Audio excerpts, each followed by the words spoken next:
Benjamin Franklin once said, "Great haste makes great waste." Now, what I'm going to be doing in this speech is going over the affirmative team's case and examining the points brought up in inherency. Then we're going to move down to advantages. But first, I'd like to bring up the issue of hypocrisy. The issue of hypocrisy.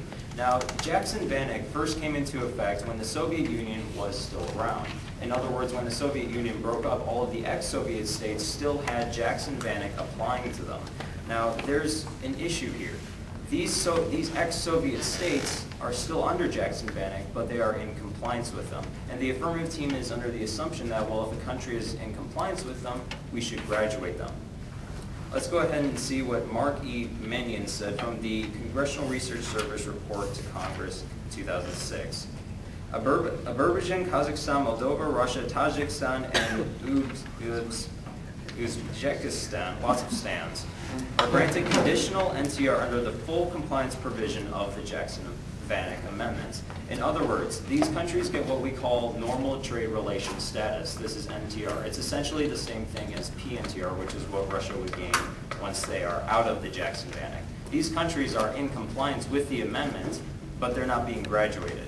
Now, I would ask of the affirmative team if they really did value justice, I suppose, in graduating those who are deemed to be in compliance. Why aren't they graduating these ex-Soviet states? This would actually reduce U.S. credibility. That's the impact of this hypocrisy argument, reduced U.S. credibility. If we simply single Russia out, what are these other countries going to say? How is the rest of the world going to look at us? This is injustice. Let's go ahead and talk about the inherency points brought up by the affirmative team. Under their very first point about how Jackson-Vanik is outdated, they brought up a sub-point of compliance. Now, I'd like to point out that Russia is actually not in compliance with the requirements under this amendment. According to the Moscow Times, under Russian law, people who have worked with classified data can be banned from traveling outside Russia for up to 5 years, with the possibility of another 5-year extension. The law does not explicitly link the duration of the travel ban with a degree of secrecy of the data in question.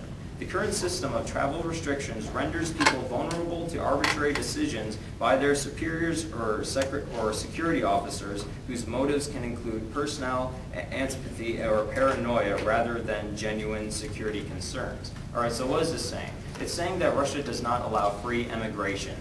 Keep in mind, emigration with an E. Leaving the country, not immigration coming into the country. That's what Jackson-Vanik is about, emigration.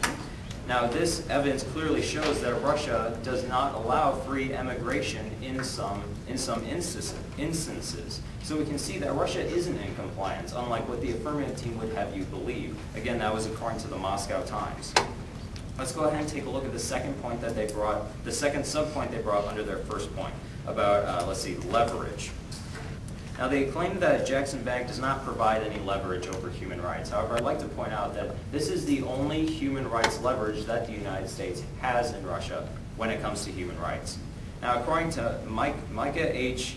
Naftalin, he said, it has been only Jackson-Vanik that has compelled Russia and the United States to come together to discuss and negotiate Russia's human rights progress at least once a year in the context of considering the annual waiver. Now, what he means when he's talking about the waiver is every single year, the president evaluates whether or not Russia is basically good enough to be graduated from the Jackson-Vanik Amendment. Then we would waive them from the restrictions. The restrictions is the term. In other words, the trade restrictions, the consequences that would apply from not being in compliance wouldn't apply. So that's what the president has been doing for several years now, and as this evidence clearly points out, Jackson-Vanik is leverage. It is our only leverage, and my partner will be talking more on why we need this leverage in place as long as we can. Again, that was addressing the issue of leverage. So let's go ahead and move on to talk about these presidential waivers. According to Kevin M. Cowan of the Kansas Law Review, how are the annual waivers under Jackson-Vanik unworkable? The waiver provisions have been in place for nearly 20 years and have been granted to Russia for the past 3 years. According to the same source, administratively, the waivers under Jackson-Vanik may be less convenient than not having to consider waivers at all, but they are not unworkable. Inconvenience is not a valid reason for rescinding such an important piece of human rights legislation. All right, so think with me, if you will, this analogy of a speeding law.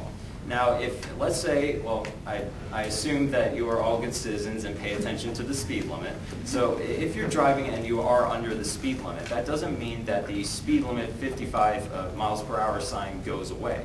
They're still going to be there, and they are going to remain there for those who are not under the law, who are not meeting the requirements. That's what Jackson-Vanik is.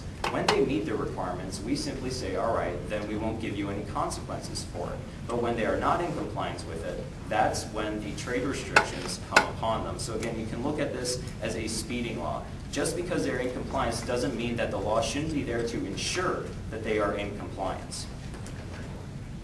All right, at this point, I'd like to talk a little bit about something that was mentioned in cross-examination by the affirmative team. Now, my partner asked what effect would it be if Russia joined the World Trade Organization, and as far as Jackson-Vanik goes. The World Trade Organization is, well, a world trade organization that Russia has been trying to join for several years now, and finally they're coming very close to doing so. Allow me to read what the Voice of Russia reported on November 27, 2010. Almost all issues have been generally agreed upon, he, Putin, said.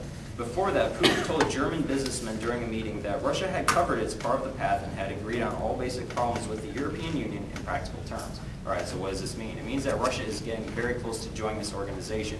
As the affirmative speaker admitted in cross-examination, when they get into the WTO, Jackson-Vanik is gone.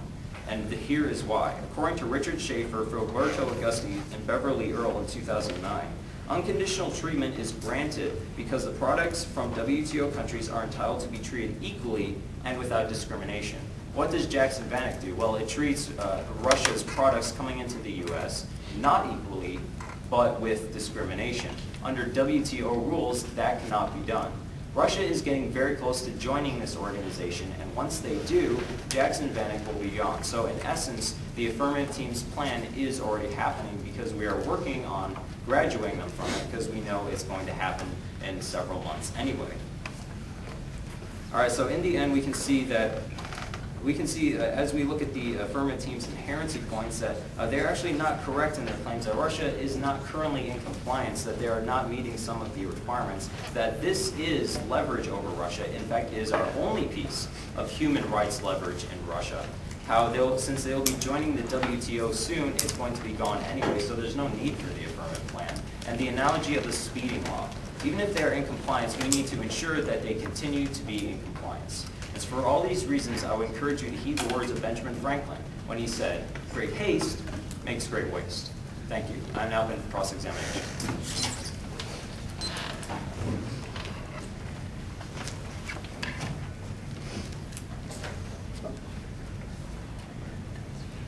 Let me know when you're all ready. All right, timer. All right, hey Matthew, how are you today? I'm doing very well, Grayson. How are you? Doing great. Congratulations on making it to this round. Likewise. Let's start off with your issue of democracy. Now you talk about other countries being in compliance. Now, how long have these countries been in compliance?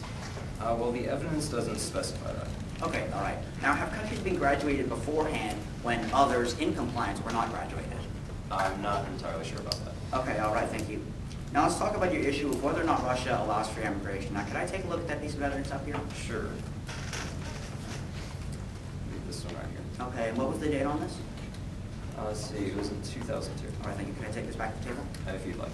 All right. Now, this piece of evidence was talking about a rule for classified data, correct? I believe so, yes. Okay, thank you. Now, did the evidence specifically say that Russia wasn't in compliance, or was it just talking about this classified pool data law? Well, it was pointing out how it doesn't allow free immigration. Did it say the word Russia doesn't allow free immigration, therefore they're not in compliance? Well, the words, not the word. The sentence. Well, it didn't mention that specifically. That wasn't the exact wording. All right. That was the message it was getting. Okay, now would you agree that the official interpretation for 17 years has been in compliance, correct? Well, they really shouldn't have been deemed in compliance because as the evidence was pointing out in 2002, they weren't. Right, but the president has determined that they're in compliance, correct? Yes, but again, the analogy of the speeding Even with this law, correct? Even with this classified pool law? I suppose so. All right, thank you.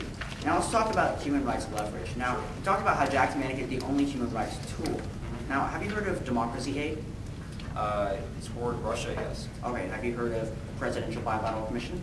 No, I'm not. Okay, thank you. Now, what exactly does democracy aid do? I'm not entirely sure about that. I'm not running Okay. this case this year. All right, we'll talk about that later in the round. Let's talk about the context of the waiver. Now, your piece of evidence talked about how the United States and Russia get together and discuss the context of the waiver, correct? Okay, so what's the context of the waiver? This is talking about what the waiver deals with, correct? Yes, I believe Okay, so. and the waiver deals with immigration, correct? Yes, free immigration. Okay, so the evidence is pretty much saying we get to discuss this within the context of the waiver for immigration, correct? I believe so, yes. Okay, can I take this back to the table as well? Where is it? So it's this one at the top. All right, thank you. Now let's talk about the World Trade Organization. Now, how long has Russia been trying to get in? It's been about 18 years, right? Yes, but they haven't been as close as they are currently. Okay, now let's talk a little bit more about graduation with WTO. Now, under the World Trade Organization, with graduation, it would be a forced decision by the United States, right? Because of the WTO law, that's what we talked about. Yes, according to you and my partner. was Okay, last all right, time. so in the status quo with the WTO, it would be a forced decision by the United States, correct? Excuse me?